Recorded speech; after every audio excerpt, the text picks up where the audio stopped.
132 muertos y 349 heridos de la masacre yihadista. Lo vemos en las 5 W.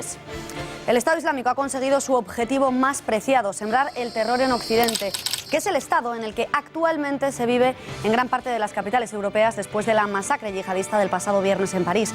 Todas las naciones europeas están desde ese momento en estado de alarma ante la advertencia de los terroristas de que nadie es inmune a la amenaza de los fanáticos del ISIS. Hoy mismo el Estado Islámico ha emitido un vídeo advirtiendo a los miembros de la coalición liderada por Estados Unidos y Rusia de que no vivirán seguros en sus países si persisten en los bombardeos. Amenaza que se suma a la de un vídeo anterior en el que se decía que los franceses tendrían miedo incluso de ir al mercado. Francia ha reiterado hoy que esto es la guerra, una guerra eso sí asimétrica, que no se libra entre naciones con ejércitos desplegados a cielo abierto en el campo de batalla y con posiciones fijas reconocibles, sino que el enemigo está entre nosotros. Es incorpóreo, no va uniformado, no porta emblemas y puede sorprendernos en nuestras ciudades, en nuestras casas, en nuestros hospitales, en nuestros centros de ocios. Es nuestro vecino. Se ha educado entre nosotros y se ha hecho beneficiario de los derechos y libertades de las democracias occidentales. Nos conoce mucho mejor él a nosotros que nosotros a él. Y por eso su yihad se compone de pequeñas células y lobos solitarios, entrenados para actuar en cualquier momento y en cualquier lugar de una geografía urbana que conoce perfectamente. Es el mayor desafío al que se enfrenta Occidente desde la Segunda Guerra Mundial. Sexta W, ¿cómo se acaba con esto? Editorial con Eduardo García Serrano.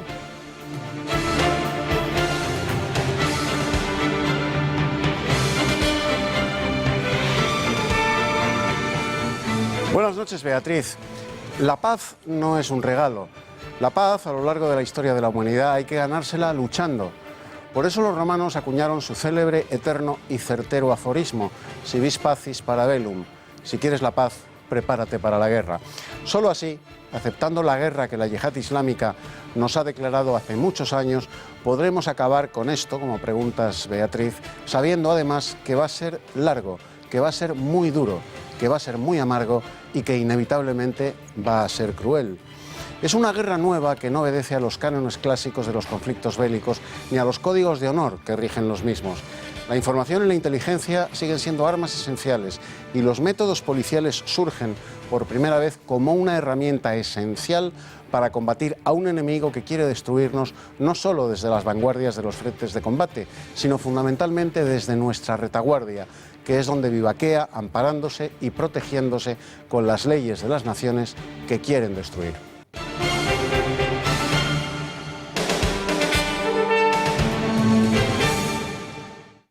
Et que le terrorisme peut frapper, a frappé, même si nous avons évité de nombreux attentats, peut frapper et peut frapper de nouveau.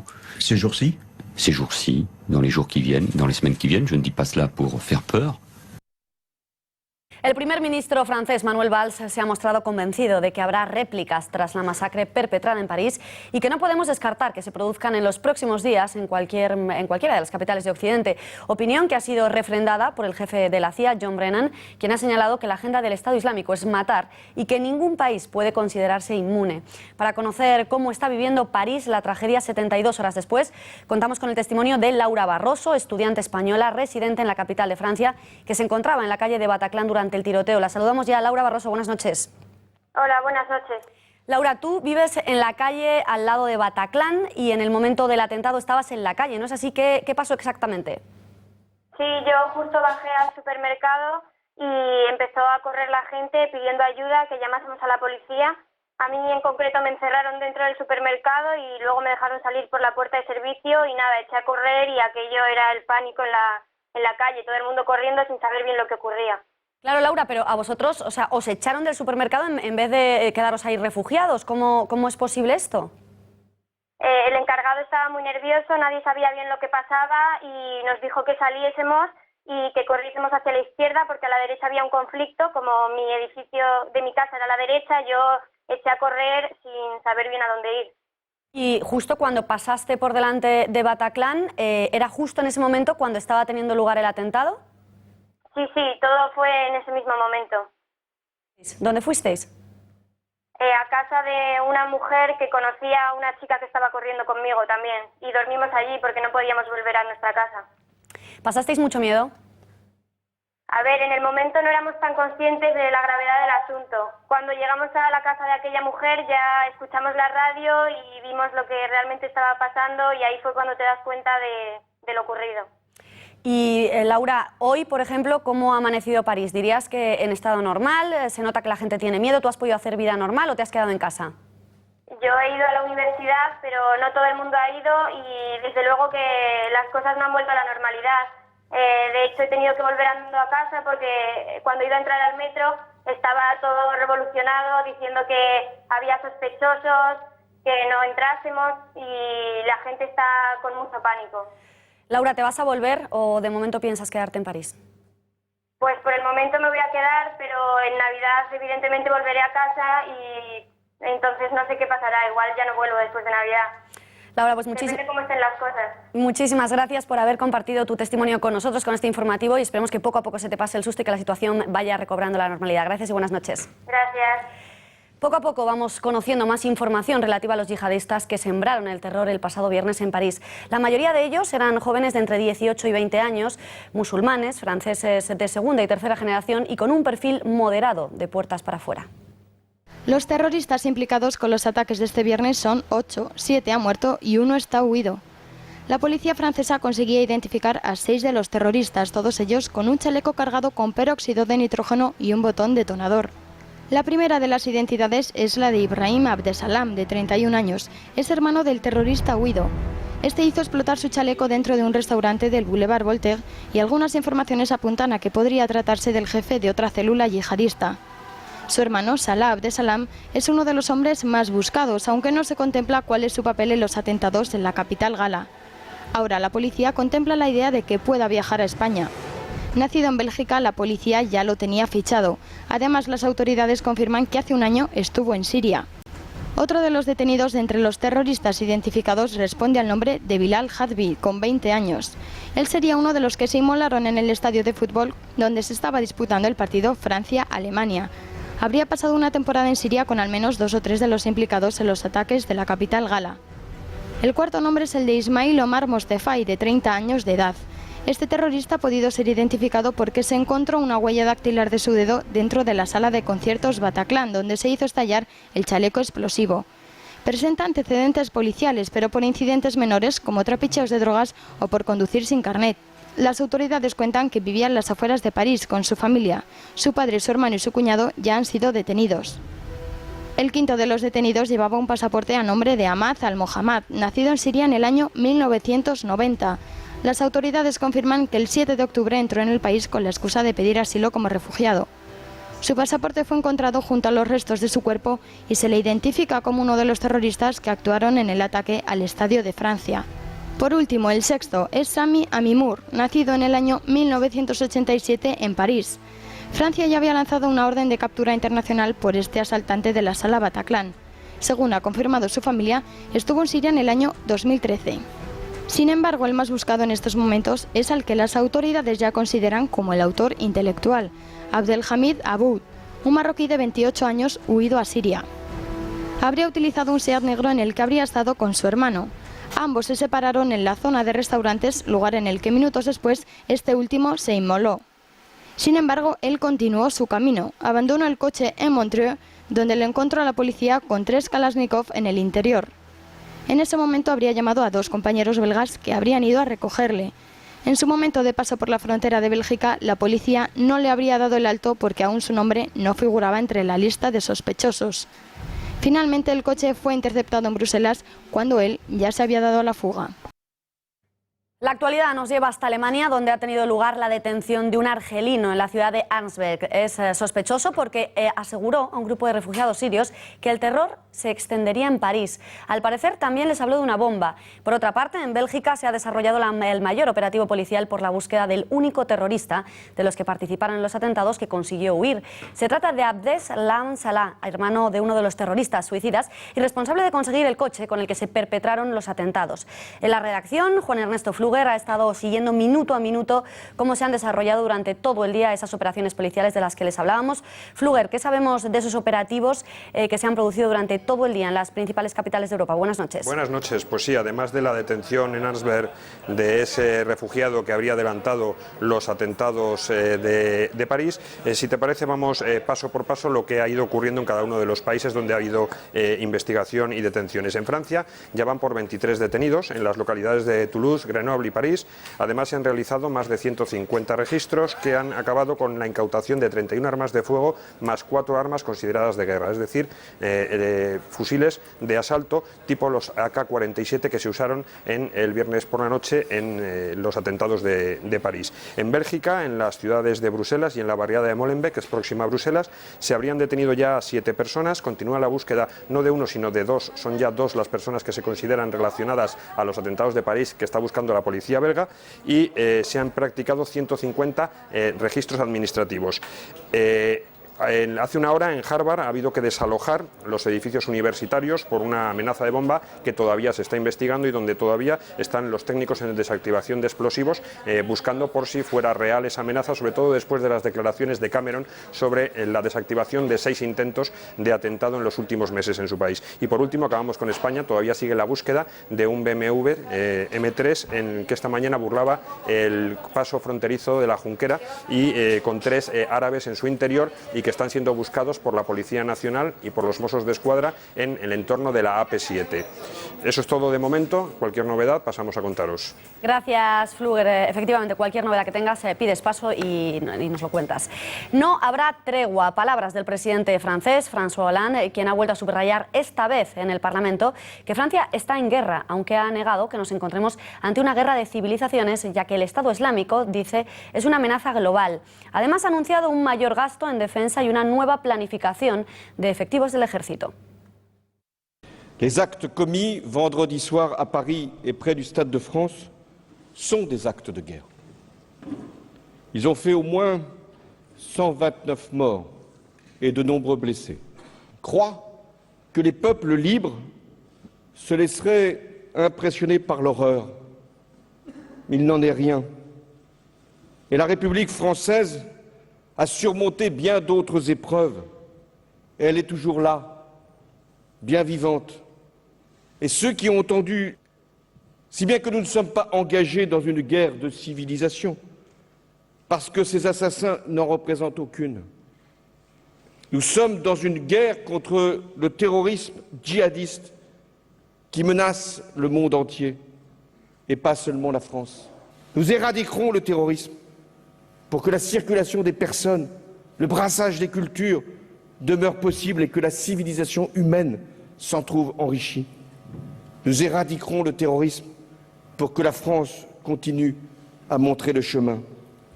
Le terrorisme ne détruira pas la République, car c'est la République qui le détruira. Vive la République et vive la France.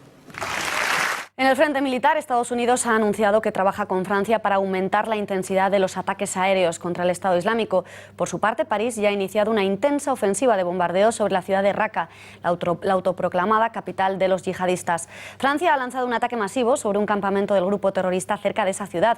Fuentes del Ministerio francés de Defensa han informado de que en total se lanzaron una veintena de bombas desde 10 cazas, un ataque de mayor envergadura de los que hasta ahora venía llevando a cabo la aviación francesa en Siria.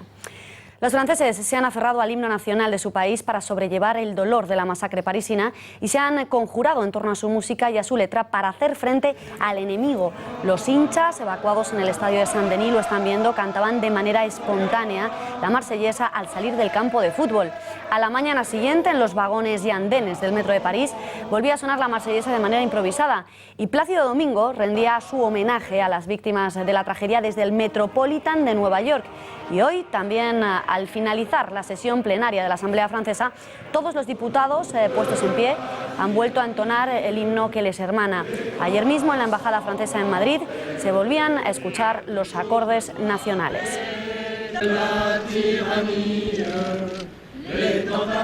Un acto, el de la Embajada Gala en nuestro país, al que Pablo Iglesias llegó tarde y prácticamente a hacerse la foto.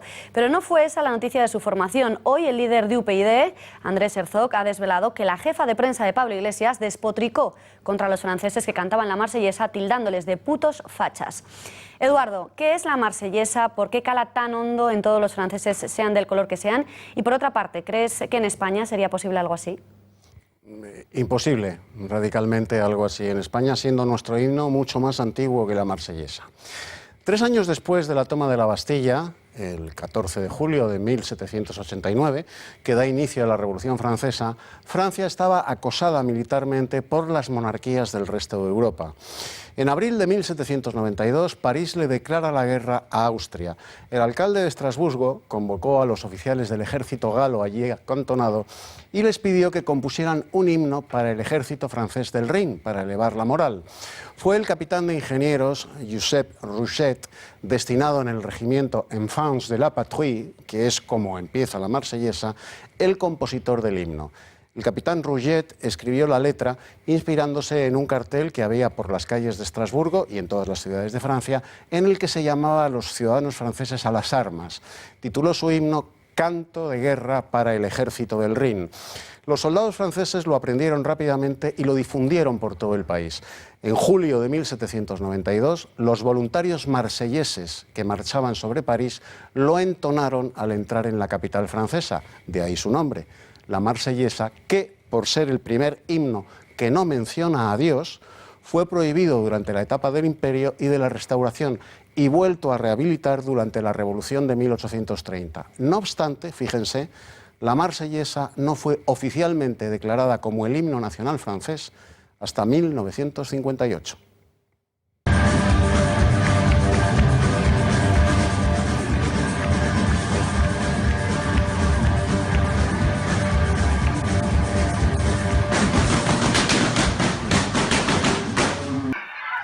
Es el momento del atentado en Bataclan. Recordemos cómo transcurrieron cronológicamente los atentados. El terror comenzaba pocos minutos después de las 9 de la noche del viernes y a estas horas continúa atemorizando a todo Occidente. Rosa Cuervas Mons, ¿cómo se sucedieron esos atentados? Buenas noches.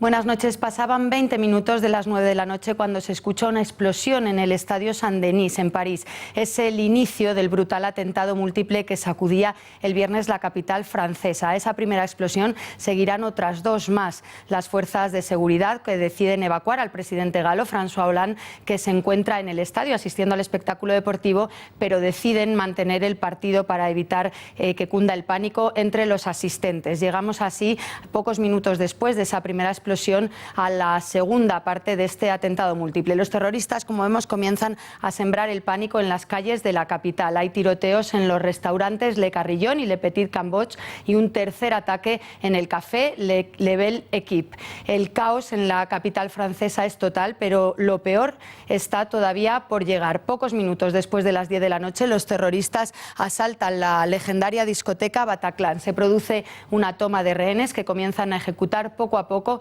y hasta la 1 de la madrugada no es cuando se produce el asalto de la policía, que se encuentra en la sala con 89 víctimas mortales. Este sufrido en Francia es el peor ataque de la capital francesa en toda su historia y el segundo más trágico de toda Europa, solo por detrás del 11 de marzo ocurrido en Madrid. En total, en este acto de terror reivindicado por el Estado Islámico, han perdido la vida hasta ahora 129 personas. No hay palabras para describirlo. Solo venir aquí y presentar nuestro respeto. Nunca hubiera pensado que esto podría suceder en mi barrio, al lado de mi casa. Ahora me doy cuenta de que todo puede pasar en cualquier lado. No hay ningún lugar seguro. Tras lo sucedido en Charlie Hebdo pensamos que el plan Vigipirat nos protegería, que estaríamos seguros, que podríamos seguir con nuestras vidas. Hoy está claro que el plan Vigipirat no está funcionando. Nos tienen que demostrar que podemos salir y seguir haciendo la compra de manera segura. La Navidad se acerca, las tiendas están llenas de gente. No sabemos si podremos salir con normalidad. Tras llevar a cabo un minuto de silencio en señal de duelo, el G20 ha hecho hoy un llamamiento a todos los países del mundo para gestionar la crisis de los refugiados. Conectamos con la redacción para conocer cómo ha transcurrido esa reunión. María Matos, muy buenas noches. Muy buenas noches, Beatriz. Aunque el tema central del G20, como dices, eran los refugiados, esta cumbre ha estado marcada por la indignación del terrorismo de Daesh. Los líderes europeos han querido guardar un minuto de silencio en memoria a esas víctimas del atentado de París el pasado sábado. Hemos sabido también que los salones estaban llenos de banderas de Francia y banderas europeas en señal de luto, y algunas de las declaraciones más impactantes que hemos oído hoy han sido las del primer ministro ruso Vladimir Putin, cuando ha acusado a los demás miembros del G20 de financiar al terrorismo de Daesh. Ha dicho exactamente: la financiación, como hemos sabido, proviene de 40 países, entre ellos varios países del G20. Por otra parte, Barack Obama ha dicho también que sería un error enviar grandes tropas a Siria a combatir el Estado Islámico, porque dice que se repetiría lo de antes, en alusión a la guerra de Irak. Y por último, también hay que destacar que el G20 está a unos 500 kilómetros de Siria, por lo que las fuerzas turcas han tenido que desplegar un total de 12.000 policías para asegurar y mantener la seguridad de todos estos líderes europeos. Vamos ahora a escuchar algunas de las declaraciones que han tenido lugar en este G20. Claramente nosotros necesitamos seguir progresando, que estaremos seguros en Reino Unido, en Francia, cruzando Europa, y si nosotros destruimos de una vez por todas esta lacra. The skies have been darkened by the horrific attacks that took place in Paris. Para analizar la amenaza que se cierne sobre Occidente, contamos con la opinión de Ricardo Ruiz de la Serna, analista político, y con la de Florentino Portero, experto en relaciones internacionales, terrorismo y política exterior. Empezamos por de la Serna. Señor de la Serna, el primer ministro francés, Manuel Valls, ha dicho hoy que atacan a Francia porque exportan valores. Pero usted, ¿por qué cree que eligen a Francia como objetivo? ¿Porque la población musulmana es muy elevada, nada más y nada menos que del 8%? ¿Porque se consideran ciudadanos de segundos, ellos a sí mismos? ¿O porque los bombardeos selectivos llevados a cabo en Irak y en Siria? Buenas noches. Sin duda atacan Francia porque representa los valores de Occidente. De hecho, el proyecto republicano francés se inspira directamente en los principios fundamentales de la civilización occidental: la dignidad intrínseca del ser humano, los derechos humanos, la razón, la limitación del poder, la libertad, la democracia, la igualdad, la fraternidad. Unido a eso está que Francia es uno de los países más comprometidos en la lucha contra el terrorismo en todo el mundo. Saludamos ya a Florentino Portero. Señor Portero, a su juicio, ¿qué errores ha cometido Occidente para llegar al punto en el que nos encontramos ahora y qué debería haber hecho para evitarlo? Buenas noches. Si hemos sufrido una agresión, la responsabilidad es indiscutiblemente del agresor. La culpa es de ellos. Nosotros hemos querido evitar el asumir plenamente la naturaleza del conflicto en el que nos encontramos. Hemos querido pensar que era estrictamente un problema de terrorismo, de seguridad interior. No lo es. Es una guerra, es mucho más complejo, y para poder ser eficaz tenemos que actuar en conjunto y fuera del territorio. Señor Ruiz de la Serna, la yihad ha llegado al corazón de Europa. ¿Qué puede hacer Occidente para frenar al Estado Islámico y cómo se combate una guerra asimétrica? Lo primero que puede hacer Europa es reforzarse moralmente y afirmar los valores de la civilización occidental: la dignidad intrínseca del ser humano, la libertad, la razón, la democracia. Junto con eso, recurrir a las técnicas de combate asimétrico, como es la infiltración a través de los servicios de inteligencia, la búsqueda de aliados, la promoción de la democracia y la libertad y el apoyo a los opositores. Señor Portero, ¿podría hablarnos de Molenbeek, el barrio en Bruselas que ya ha sido definido como el mayor nido de yihadismo en Europa y desde donde se cree que se podría haber ideado la masacre? En Bruselas, como en otras ciudades europeas, hay barrios donde hay una mayor concentración de musulmanes. A menudo esos barrios tienen un nivel económico bajo y es por lo tanto más fácil que puedan difundirse determinadas ideas radicales. Este barrio, como otros muchos, es fácil de visitar, siempre impresiona y desde luego cuando uno está allí comprende más fácilmente por qué ocurren las cosas. Y ahora, ¿qué va a pasar? ¿Cuáles van a ser los próximos pasos que den Estados Unidos, Rusia, Reino Unido, en definitiva las grandes potencias de Occidente? ¿Cómo van a dar respuesta? Probablemente van a tener que reformular el sistema de alianzas que ahora mismo está combatiendo contra el Estado Islámico. Por una parte, una liderada por Rusia y a la que se han adherido, por ejemplo, la República Islámica de Irán, y por otro, la liderada por los Estados Unidos con los aliados occidentales. Tendrán que encontrar un equilibrio entre una salida política al conflicto sirio y una solución a la cuestión del Estado Islámico que afecta no solamente a Siria, sino también a Irak. En España, en el último año, 149 españoles se han ido a Irak, a Siria y a los demás países donde está el Estado Islámico a enrolarse en sus filas. ¿Dónde se han criado y educado? ¿Cómo son las familias o escuelas de estos españoles que se convierten al yihadismo? Y por último, ¿cómo se puede combatir este adoctrinamiento? Son muchas las pequeñas mezquitas que han ido surgiendo en pisos o lugares pequeños y que son o ilegales o de muy difícil seguimiento. Es en el entorno de ellas donde estamos viendo cómo se produce la radicalización. El entorno familiar es importante, pero no es una condición inevitable. Osama Ben Laden era multimillonario y otros muchos dirigentes de Al-Qaeda igualmente proceden de un ambiente económico alto. ¿Se puede evitar? Es difícil, hay que estar encima y localizar a aquellos que están radicalizando a los más jóvenes.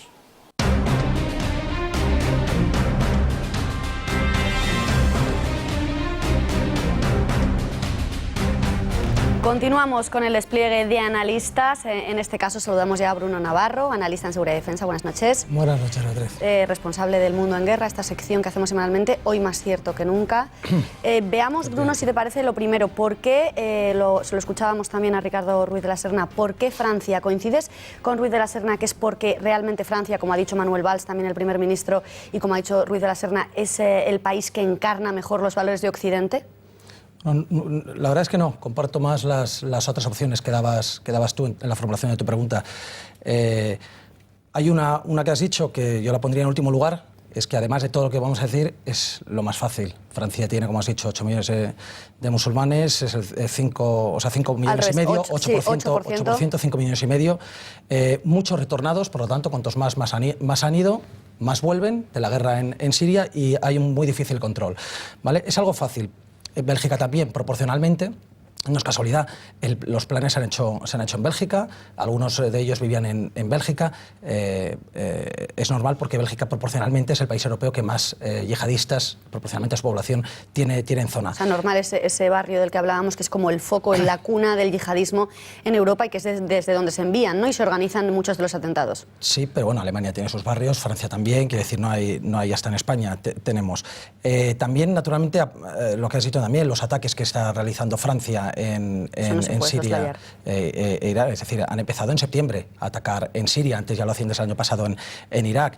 Hace unos días atacaban un centro petrolífero que ha hecho bastante daño al Estado Islámico, también a Assad, porque Assad piensa algún día recuperar eso, está en una ofensiva en la zona y no les ha gustado nada, lógicamente, que les estén desmantelando su futura infraestructura petrolífera. El envío famoso que anunciaron el presidente francés, el envío del portaaviones a la zona. O sea que, bueno, yo más bien diría ahí, ¿representa los valores de la Europa Occidental? Europa Occidental, cualquier país de Europa Occidental representa esos valores, no creo que Francia especialmente más en este sentido de los yihadistas. Bruno, me gustaría también hablar de las características del ataque, porque en este caso, bueno, hasta ahora estábamos acostumbrados a la actuación de esos lobos solitarios de los que tanto hemos hablado, pero en este caso eran unas células perfectamente coordinadas y estaba perfectamente planificado. Efectivamente. Aquí podríamos hablar de lobos solitarios en un principio, cuando están radicalizándose, cuando están buscando algo, pero enseguida ya dejan de serlo. Se están organizando. No tiene que ver con los atentados que estábamos habituados. Hablamos de 3 células que han golpeado a la vez, perfectamente coordinadas. Un atentado que todo parece indicar que ha sido ideado en Siria, planeado en Bélgica y ejecutado en Francia, con lo cual muy complejo. Exige mucha logística, mucha preparación, mucha gente, muchos medios, incluidos tráficos ilegales, que hay que saber hacer, zulos, etcétera, etcétera, instrucción y explosivos. Sí, es decir, que esto no es nada, o sea, está absolutamente premeditado, organizado, no es nada espontáneo y hay toda una logística detrás increíble. Increíble. Se aproximaría más a los atentados que Al-Qaeda nos tiene acostumbrados, tanto en Londres como en Madrid, como en las Torres Gemelas. Es decir, están llegando, el Estado Islámico, que ha empezado más tarde, está llegando a un nivel muy depurado. Los explosivos también, son explosivos muy difíciles. El TATP es un explosivo muy complicado de utilizar porque es muy sensible y muy inestable. Provoca muchos accidentes, ellos no han tenido ninguno y lo han sabido utilizar correctamente. Y luego que son ataques dobles, como los de, es decir, primero disparo y después me vuelo por los aires, como los de Bombay que tuvimos en 2008. Y luego el uso de suicidas, que no teníamos conciencia de suicidas, de atentados suicidas en Francia directamente planeados como tal. Bueno, están dando una vuelta de tuerca más a su preparación. Bruno, hablabas de la sofisticación también en el uso de explosivos. También hay un cambio, ¿no?, en la manera de comunicar ese atentado. El comunicado en este caso creo que es distinto a los anteriores por varias razones. Sí. ¿Por cuáles? Bueno, el comunicado lo que hace es un comunicado muy completo en el que se puede repasar todo lo que el buen yihadista debería querer comunicar. Primero, reivindicación, ya que lo haces, oye, que se sepa, ¿no? Que sepa Claro, que lo hemos que hecho eres tú. nosotros y que no se lo apunte a Al-Qaeda o cualquier otro grupo. Honrar a los caídos, honrar a esos hermanos, como les llaman, grupo de creyentes de los soldados del califato, deshumanizar al enemigo, es decir, siempre hay que deshumanizarle. Nos han llamado cruzados, idólatras, capital de las abominaciones y la perversión.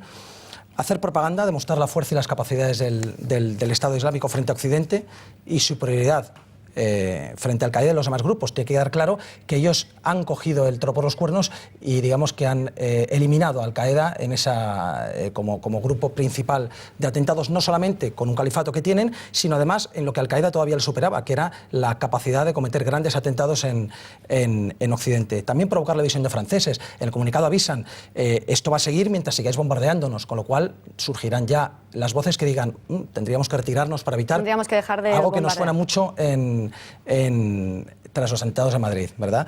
El miedo a la sociedad, naturalmente, terrorismo quiere provocar terror, con lo cual hay muchas frases dedicadas a crear el terror, como se irán oliendo el olor de la muerte, incluso sentiréis miedo al mercado, etc. Y por último, instrucciones a los franceses que no pueden unirse a la yihad en Siria, no pueden porque son detenidos, porque hay control, por cualquier razón no pueden unirse a la yihad, les dicen, coged y matad a cualquier francés que tengáis al lado vuestro. Envenenadle incluso, ¿no? Envenenadle Les invitan incluso. envenenarles. Si se envenena el agua y los alimentos, al menos uno de los enemigos de Alá. Ese es su Bruno, mensaje. nos quedan muchas preguntas. Me gustaría ver si podemos hacer rápidamente un perfil de los yihadistas. Me gustaría saber si vienen de Oriente Próximo o son nacidos en Francia. Y por otro lado, ¿cómo les captan? Si son ciudadanos franceses, ¿cómo consiguen captarles? Efectivamente, pues lo has dicho, son musulmanes todos, naturalmente, radicalizados, no crecieron generalmente así, son de segunda o terceras generaciones, por lo tanto, nacidos en Francia.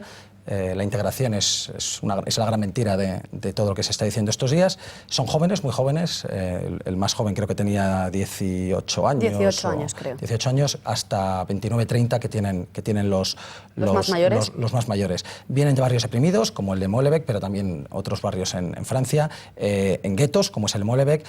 Algunos de ellos son pequeños delincuentes, algunos ni han pasado por la cárcel, pero eran conocidos, en paro, pocos estudios, pequeños trabajos o directamente en paro. Es decir, jóvenes absolutamente sin esperanza, que les captan porque... sin presente, sin futuro, efectivamente, sin esperanza, les captan y son... ¿Y cómo les captan, Bruno?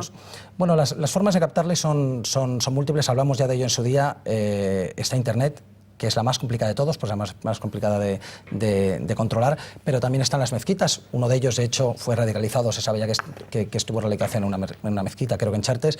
Están también las cárceles, donde también se radicalizan, y de hecho, ni siquiera aislándoles se está consiguiendo que no se radicalicen allí. Y luego... no hay que olvidar que también hay reclutadores. De hecho, uno de los analistas hablaba de ello. ¿Qué hay que hacer con los imanes que están radicalizando a toda esta gente tan joven? ¿Qué se puede hacer con ello para buscarlos? Naturalmente, expulsarles. Localizarles primero, ¿no? Claro, pero eso es relativamente fácil. Si se quiere, es relativamente fácil.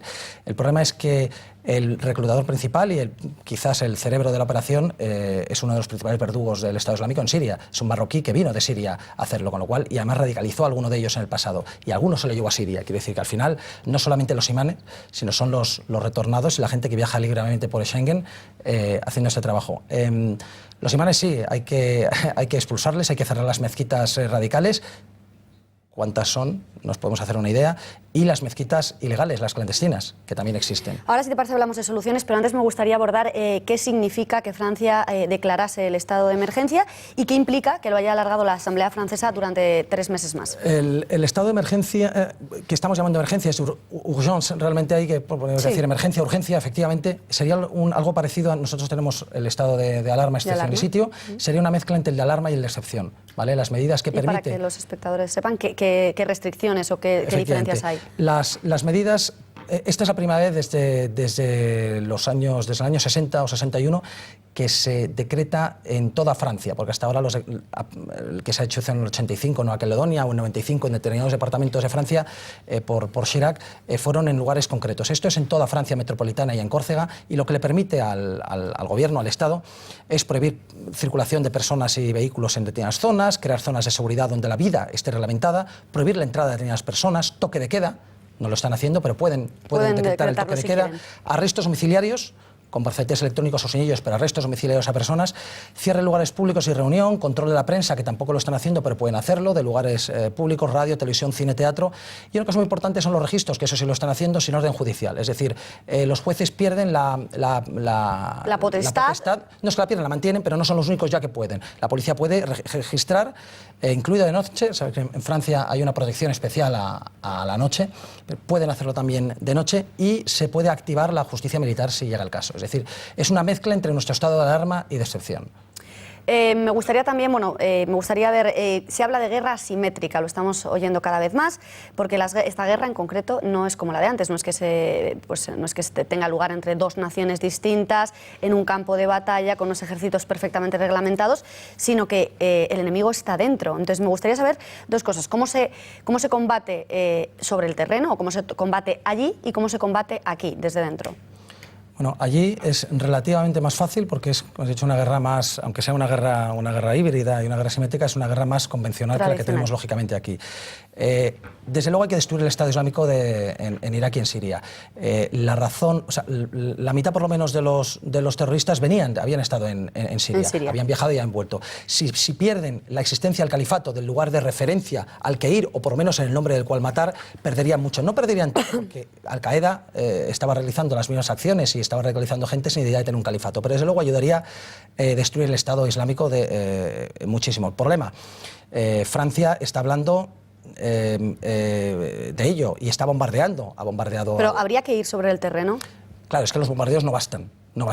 Pero aún así Francia, por mucho que bombardee, hay que aliarse. Ya está hablando de aliarse con Rusia, pero no quiere saber nada de Assad, con lo cual ya empezamos mal. Y en cuanto a poner botas sobre el terreno, no son nuestras, ya hay botas. Bruno, perdona, sí. Pero, es decir, que si hay que derrotar al Estado Islámico, lo que convendría es que, en este caso Francia, que es de quien estamos hablando, se aliase con Rusia, aunque sea también estar aliado con al-Assad. De hecho, ya lo ha aceptado. Es decir, el gobierno francés, las declaraciones de Hollande ahora en el Parlamento, etc., están yendo por ese sentido, y de Manuel Valls, ¿por qué no una alianza con Rusia? El problema es que siguen por ahora diciendo Rusia sí, Assad no, cuando es el ejército sirio el que está haciendo frente sobre el terreno. Entonces, claro. ¿Qué pasa? Que también hay una forma de verlo, y es que Hollande no puede de repente dar 180 grados a su política y decir ahora sí Rusia, ahora sí Assad. Digo sí a Rusia, pero me mantengo digno poco. Y digo no a Assad. Y dentro de unos días, unas semanas, nos podemos encontrar que a lo mejor ya por fin tenemos una coalición en la que esté involucrado ya los sectores del Líbano, Siria, el gobierno legítimo de Siria, Irán, Irak, Rusia y todo Occidente, para vencer. Y ahí no tendríamos que meter botas en el terreno, por lo menos en la parte siria, ya están los que tienen que estar. Bruno, eso respecto allí, pero respecto aquí, respecto a estos terroristas que están absolutamente infiltrados en nuestra sociedad, pasan inadvertidos, tienen nuestras costumbres, nos conocen perfectamente. ¿Cómo se combate eso? Porque esta tarde, en su comparecencia en la Asamblea Francesa, Hollande ha llegado a plantearse retirar la nacionalidad a aquellos franceses que cometan atentados, a no dejarles retornar. ¿Pero eso es posible, no es posible? Sí, la medida de retirar la nacionalidad solo se puede hacer a los dobles nacionales, porque al que no tiene doble nacionalidad le quitas el pasaporte y ¿dónde le envías? No nos lo puede enviar a nosotros ni a los belgas, no tiene nacionalidad. Con lo cual, eso se puede hacer y está previsto en las leyes francesas a los dobles nacionales. De hecho, ya se ha hecho.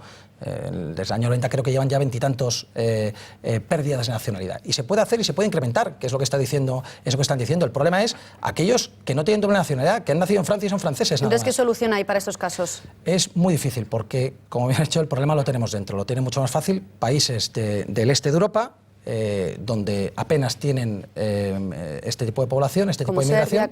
Serbia, Croacia, Eslovaquia, Hungría, lo tienen bastante más fácil para ya lo hacían, pero hacerlo ahora mucho más, tener un control para que dentro de 20 años no estén en nuestra situación. Nosotros, sí, policialmente se pueden hacer, hay 1000, que no vamos ahora a desarrollar, pero hay 1000 cosas que se pueden hacer, 1000 medidas policiales, 1000 medidas internacionales, como aplicar los controles de Schengen que se están haciendo, que Frontex y las fronteras exteriores realmente no sean un coladero, control de armas, medidas antirregalización, encerrar a los imanes, a los radicales, contra Internet, pero al final, con tanta población que hay, que tiene una tasa de natalidad mucho mayor que la nuestra, y los que seguimos aceptando en las diversas crisis que van sucediéndose cada X años, creo personalmente que la guerra está perdida.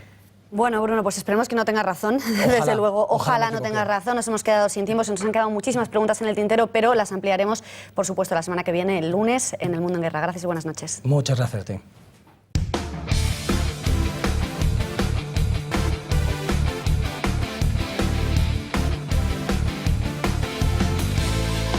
Y en los deportes, bueno, parece que toda la actualidad, desde luego, está centradísima en todos estos asuntos, porque también nos vamos a Bruselas en los deportes. Exacto, para ver cómo está la selección nacional, que mañana juega un partido amistoso que viene, una vez más, por desgracia, marcado por estos terribles atentados en París. Bueno, como decimos, la selección está en Bruselas, que ha sido hoy foco de la noticia por estas últimas detenciones, de las que ya hemos hablado, y por eso la selección tiene la precaución, los medios policiales han pedido a nuestros internacionales que no salgan del hotel de concentración, que no se mezclen, que no pasen, etcétera. Así que durante un día y medio estarán aislados ahí, en este hotel que estamos viendo. Con estas medidas de seguridad han llegado los hombres de Del Bosque y allí jugarán mañana, esperemos, sin mayores consecuencias. Vamos con una noticia bastante más agradable. Raúl González Blanco, el mito del Real Madrid, se retiró ayer con 38 años, después de ganar 22 títulos en 21 años de carrera. Solamente le quedaba conquistar América y lo hizo anoche. Ganó la NASL, la North American Soccer League, junto a Marcos Sena, que también se retiró, el internacional español. 3-2, fue trascendental Raúl, con un pase de gol, el del tercero, que al final fue el que dio la victoria al New York Cosmos. Al terminar el partido, dijo esto, el mito blanco, acerca de volver o no en el futuro al Real Madrid. El Madrid es mi club, es mi casa. Siempre me han ofrecido el volver, tengo las puertas abiertas, pero yo creo que ahora mismo no es el momento, ni me han planteado nada, ni es el momento de hablar. Yo creo que es el momento ahora de descansar, he decidido retirarme y habrá tiempo para poder volver o no. Se acaba la infancia para muchos el día que se retira Raúl. Y volvemos hasta España para hablar de ese Real Madrid-Barcelona, que es este sábado a las 6:15. Todos estamos pendientes de si llega Messi o no. Y Cristiano está participando en diferentes actos promocionales de su película. Estuvo en un show de la televisión estadounidense hace un par de días y así habló de su relación con Leo Messi. We have a normal relationship. We share this stage there in FIFA 8 years. Yeah. No one's did that in the past. It's only us. Yeah. So it's good. I have a good relationship with him. He play for one club, I play for another club. He want the best for him, I want the best for me. So it's normal. We have a good relationship. You know, we are not home friends, but you know, we respect each other. That looks like a very good relationship right now. Bueno, y una vez más, Beatriz, esta noche todo el mundo pendiente de Punto Pelota. En apenas unos minutos viene Miguel Cardenal, el presidente del Consejo Superior de Deportes, para hablar de todos estos temas de actualidad a Punto Pelota. Pues estaremos súper pendientes, pero no sin antes de despedirnos desde este informativo. Queremos despedirnos rindiendo un sentido homenaje a todas las víctimas y a todos los familiares de esos terribles atentados, de esa masacre en París. Que descansen en paz.